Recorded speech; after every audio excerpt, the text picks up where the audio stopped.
Eli Gold has been calling all the action for Alabama football for 32 years now, and he hosts the Nick Saban Show 1 hour program airing every Thursday night during the regular season and the postseason. Eli, kind enough to join us. How was the show with Coach last night, Eli?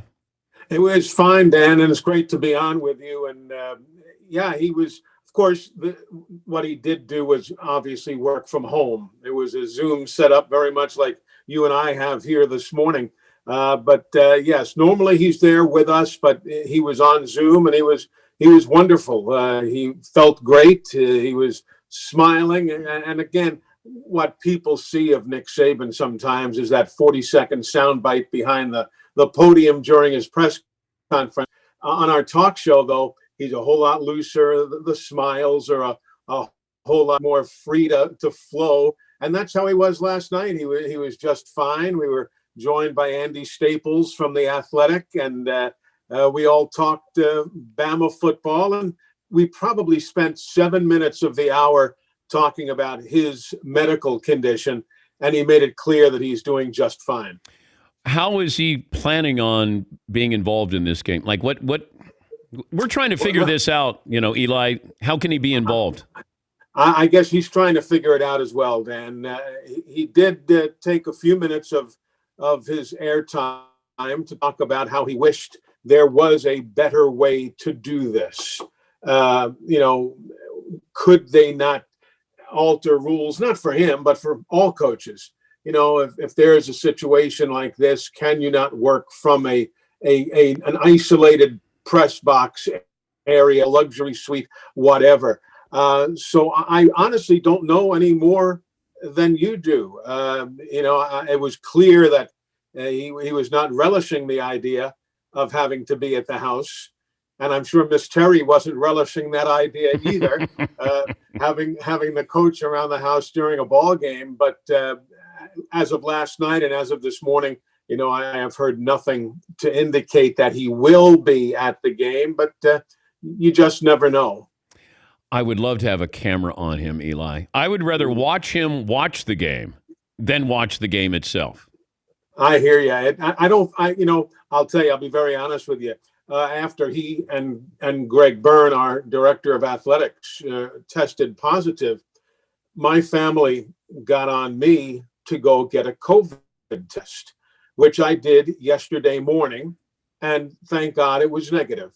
But I said to my wife, I said, I have not missed a Bama game in 32 years.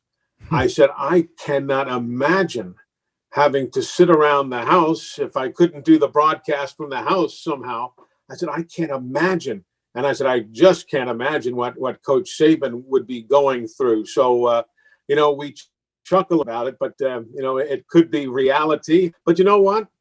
Everything that the man does, and I know you've visited with him many times, everything the man does is calculated. Any potential opportunity to educate and help the coaches get ready for a game without him has been done yesterday, is being done today, and will be done tomorrow up until 90 minutes before kickoff. So is it ideal? No. You're never better without the greatest coach who is a hands-on coach walking the sidelines. But if God forbid he has to be at the house, well, it's not like he's got chopped liver there on the sidelines. He's got some pretty good assistants who will run the show. Your greatest call in your 32 years is what? Wow. Well, I guess it's not for me to say, but there are two. Your favorite call. There are two. One because of the context, and that was the overtime win against Georgia for the national championship when Tua threw the second and 26 pass to Devontae Smith. The other one was at the Rose Bowl Stadium. It wasn't the Rose Bowl game, but it was the Rose Bowl Stadium when Bama beat Texas for the national championship. And for folks who don't remember, and very quickly, back in the day, Southern football was not what it is today. The West Coast teams were the powerhouses. And Alabama got on the train and went out to Pasadena and won 2 Rose Bowl games back in the 20s and really elevated Southern college football. So Bama was playing Texas at the Rose Bowl, and the Tide won. That was the game when Colt McCoy got hurt. And I wrapped up the broadcast by saying that the roses in this grand old stadium are once again crimson. And that kind of put a bow not only on the day, but on the history as Bama goes back to the Rose Bowl stadium and further asserts themselves. I was pretty proud of that one. Well, have fun this weekend. Should be a great game, obviously, with Georgia and Eli.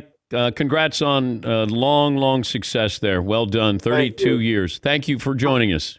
I tell people I started when I was 3. Nobody wants to believe that, but Dan, thanks. It's great to be on with you. I've loved your work for years. Thank you, Eli. That's the play-by-play voice for Alabama football, and as Fritzy likes to point out, of course, a guy from Brooklyn who's doing Alabama football for 32 years. How awesome is that?